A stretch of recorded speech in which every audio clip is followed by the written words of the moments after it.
யார் இந்த துரை சந்திரசேகரன் எம்எல்ஏ? நடிகர் சிவாஜி கணேசனையே தோற்கடித்த வரலாறு தெரியுமா? கடந்த சட்டசபை கூட்டத்தொடரில் தாவேகா வெர்சஸ் திமுக, விஜய் வெர்சஸ் உதயநிதினு தமிழக அரசியல் களமே ரொம்ப படுசூடா பரபரப்பா இருந்துச்சு. இவ்வளவு கலவரங்களுக்கு மத்தியிலையும் சட்டசபைக்குள்ள எம்எல்ஏ ஒருத்தர் நம்ம முதல்வர் விஜய் பற்றி கொடுத்த ஒரு சின்ன ரியாக்ஷன் தான் ஒட்டுமொத்த நெட்டிசன்களையுமே திரும்பி பார்க்க வச்சது.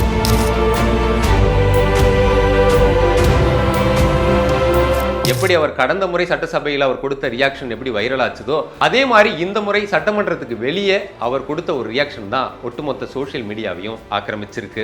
அதாவது பட்ஜெட் தாக்கல் முடிஞ்ச பிறகு எதிர்க்கட்சி தலைவர் உதயநிதி அவர்கள் பத்திரிகையாளர்களை சந்திக்கிறதுக்கு முன்னாடி அவ்வளவு மீடியா மைக்குகளுக்கு முன்னாடி இவர் கேஷுவலா நின்றுகிட்டு எவ்வளவு நாளைக்கு தான் இந்த சேகர் பாபுவே முன்னாடி நிற்பாரு அப்படின்னு அவர் சொன்னதோட மட்டும் இல்லாம அவர் கொடுத்த அந்த ரியாக்ஷனும் தான் இந்த வாரம் ரொம்பவே ஒரு வைரல் கண்டென்ட்டா மாறி இருக்கு அப்படின்னு சொல்லலாம். இப்படி அடிக்கடி சின்ன சின்ன ரியாக்ஷன் மூலமாகவும் சில கமெண்ட்ஸ் மூலமாகவும் அடிக்கடி வைரலாகிட்டு வர இந்த எம்எல்ஏ யாரு, இவரோட வரலாறு என்ன அப்படின்னு தெரியுமா? வாங்க முழுசா தெரிஞ்சுக்கலாம்.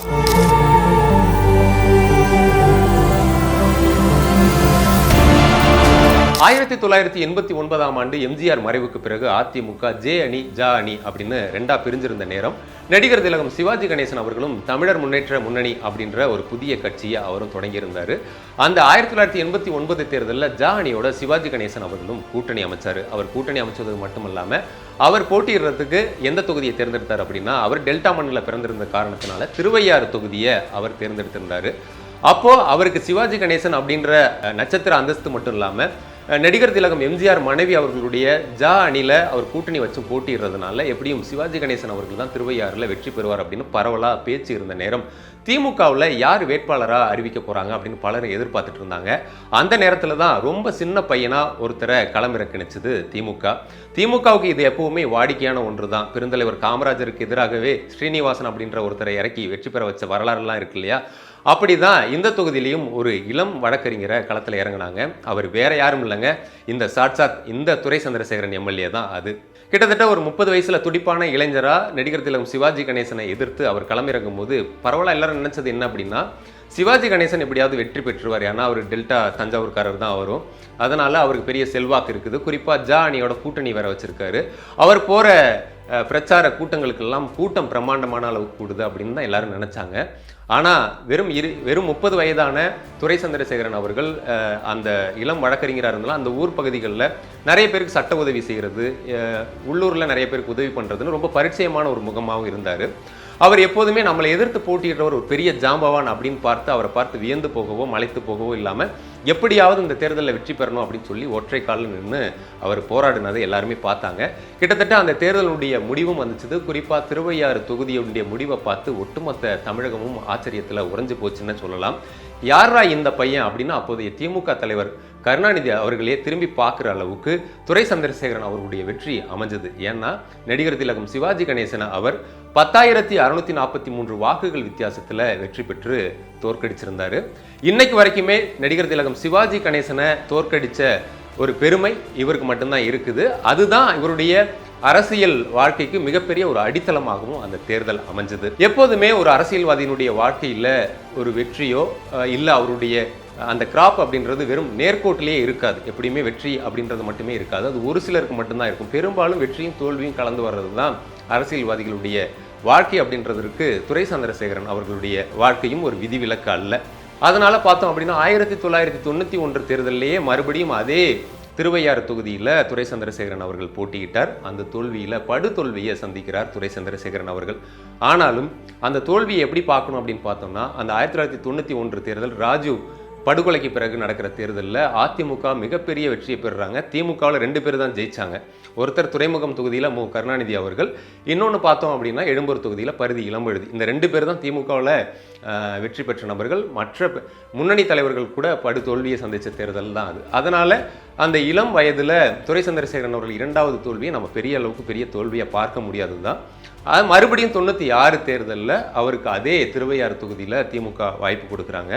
அந்த தொகுதியில் மீண்டும் வெற்றி பெற்றுறாரு. ஆனால் மறுபடியும் வெற்றியை அவருக்கு கை கொடுக்கல. 2001 தேர்தலில் மீண்டும் அதே திருவையாறு தொகுதியில் துரை சந்திரசேகரனுக்கு தான் திமுக சீட்டு கொடுக்குறாங்க. ஆனால் அந்த தேர்தலையும் அவர் தோல்வி அடைஞ்சிடுறாரு. அந்த தோல்வியும் நம்ம மிகப்பெரிய ஒரு தோல்வியாக கருத முடியாது. ஏன் அப்படின்னா அப்போ ஜெயலலிதா அவர்களுடைய தலைமையில் அமைஞ்ச பிரம்மாண்டமான கூட்டணி பெரிய அளவுக்கு வெற்றி பெறுறாங்க. அப்போ பல இடங்கள்ல திமுக கூட்டணி திமுக தோல்வி அடையுது. அதுல ஒரு தோல்வியாக தான் துரை சந்திரசேகரன் அவருடைய தோல்வி இருக்குது. மறுபடியும் இவருக்கு சீட்டு கொடுப்பாங்களா மாட்டாங்களா, ஏன்னா 2 முறை தோல்வியை பெற்ற ஒருத்தராக இருக்காரு அப்படின்ற கேள்வி எல்லாம் இருந்தாலும் 2006 தேர்தலில் மீண்டும் திமுக தலைமை திருவையாறு தொகுதியை துரை சந்திரசேகரன் அவர்களுக்கு தான் ஒதுக்குது. உண்மையிலே இந்த தேர்தல் ஒரு மிகப்பெரிய டஃப்பான ஒரு ஃபைட் அப்படின்னு தான் சொல்லணும். குறிப்பாக சிவாஜி கணேசன் அவர்கள் கூட போட்டியிடும் போது கூட இப்படி ஒரு போட்டி இருந்திருக்காது. அந்த தேர்தலில் மிகப்பெரிய ஒரு போட்டி. கிட்டத்தட்ட அந்த 2006 தேர்தலில் அதிமுகவினுடைய வேட்பாளர் துரை கோவிந்தராஜனை எதிர்த்து இவர் வெற்றி பெற்ற வாக்குகளுடைய வித்தியாசம் அப்படின்னு பார்த்தோம்னா வெறும் 363 வாக்குகள் வித்தியாசத்தில் தான் இவர் வெற்றி பெற்றாரு. கிட்டத்தட்ட ஒரு நெக் டு நெக் ஃபைட்டாக இருந்த அந்த தேர்தலை பார்த்தோம். ஒரு த்ரில்லிங்கான ஒரு வெற்றியை தான் துரை சந்திரசேகரன் அவர்கள் பெற்றார். அதன் பிறகு 2011 தேர்தலில் துரை சந்திரசேகரன் அவர்களுக்கு சீட் மறுக்கப்பட்டுச்சுது. அந்த தேர்தலையும் தெரியும், அதிமுக தான் வெற்றி பெற்றாங்க. விஜயகாந்த் அவருடைய கூட்டணி வச்சு பிரம்மாண்டமான ஒரு வெற்றியை பெற்று அந்த தேர்தலில் திமுக எதிர்க்கட்சி அந்தஸ்து கூட கிடைக்காம போன அந்த தேர்தலில் இவருக்கு சீட்டு கிடைக்கல. இனிமே இந்த துரை சந்திரசேகரன் அவ்வளவுதான் அப்படின்னு தான் எல்லாருமே நினைச்சாங்க. ஏன்னா மறுபடியும் இனிமெல்லாம் திமுக தலைமை இவருக்கு சீட்டு கொடுக்க மாட்டாங்கன்னு எதிர்பார்த்த நிலைமையில தான் 2016 தேர்தலில் மீண்டும் திமுக தலைமை இந்த துரை சந்திரசேகரன் அவர்களுக்கே திருவையாறு தொகுதியை கொடுத்தாங்க. மறுபடியும் ஒரு பிரம்மாண்டமான வெற்றியை அந்த தொகுதியில் அவர் கொடுத்தாருன்னு சொல்லணும். கிட்டத்தட்ட 1 லட்சத்திற்கும் மேற்பட்ட வாக்குகள் வித்தியாசத்தில் அந்த தொகுதியில் வெற்றியை பெற்று ஒரு பெரிய கம்பேக்கை துரை சந்திரசேகரன் அவர்கள் கொடுத்தார். அதன் பிறகு 2021 தேர்தலையும் அவருக்கு தான் சீட்டு கொடுத்தாங்க. மீண்டும் வெற்றி பெறுறார். மறுபடியும் 2026 தேர்தலையும் அவருக்கு தான் சீட்டு வழங்கப்படுது. மறுபடியும் அவர் வெற்றி பெறார். இன்னும் சொல்லப்போனால் இவ்வளவு சீனியரான ஒருத்தருக்கு திமுகவில் ஏன் இத்தனை ஆண்டு காலம் அமைச்சர் பதவி வழங்காமல் இருக்காங்கன்றது இருந்துச்சு. குறிப்பாக துரை சந்திரசேகரன் அவர்களுக்கும் அவருடைய ஆதரவாளர்களுக்குமே அந்த ஆதங்கம்லாம் இருந்திருக்கும். அதனால தான் இந்த முறை தேர்தல் பிரச்சாரத்தில் குறிப்பாக இந்த தேர்தல் அவருக்கு மறுபடியும் ஒரு வித்தியாசமான ஒரு தேர்தல் தான். 89 ஒரு நடிகரை எதிர்த்து போட்டிக்கிட்டவருக்கு இந்த காலகட்டத்திலையும் நடிகர் விஜய் அவருடைய தாவேக்கா அதனுடைய வரவு அங்கே அந்த தாவேக்கா சார்பில் நிறுத்தப்பட்ட இளம் வேட்பாளர் அப்படின்னு சவால்கள்லாம் இருந்துச்சு. அதையெல்லாம் மீறியுமே அவர் 8000 சொச்சம் வாக்குகள் வித்தியாசத்தில் மறுபடியும் வெற்றி பெற்றார். தேர்தல் பிரச்சாரத்தின் போதே உதயநிதி அவர்கள் இந்த முறை மீண்டும் அவர் 60,000க்கும் மேற்பட்ட வாக்குகள் வித்தியாசத்தில் வெற்றி பெற்றால் நான் அவரை அமைச்சராக்கிறதுக்கு தலைவர் அவர்களிடம் பரிந்துரை செய்வேன் அப்படின்லாம் பேசியிருந்தாங்க. கண்டிப்பாக இந்த முறை இவருக்கு அமைச்சர் பதவியெல்லாம் கிடைச்சிரும் அப்படின்னு அவரும் அவருடைய ஆதரவாளர்கள் நம்பிட்டு இருந்த நேரத்தில் அவர் வெற்றி பெற்றாலும் திமுக ஆட்சி அமைக்க முடியாத நிலைமையை எட்டிருச்சுது. நீங்க சொன்ன மாதிரி 1 லட்சம் ஓட்டு வாக்கு வித்தியாசம் ஜெயிச்சு கொடுத்துருக்கேன். நான் தலைவர்கிட்ட போய் சண்டை போட்டு அவரை அமைச்சராக்குறேன். 1 லட்சம் வாக்கு சரி, உங்களுக்கு வேணாம் எனக்கு வேணாம், 60,000 வாக்கு செஞ்சு காட்டுவீங்களா? நிச்சயம் பண்ணி காட்டுவீங்களா? நீங்க சொன்னதை செஞ்சிட்டீங்களா? நான் சொல்றதை செஞ்சு காட்டுறேன்.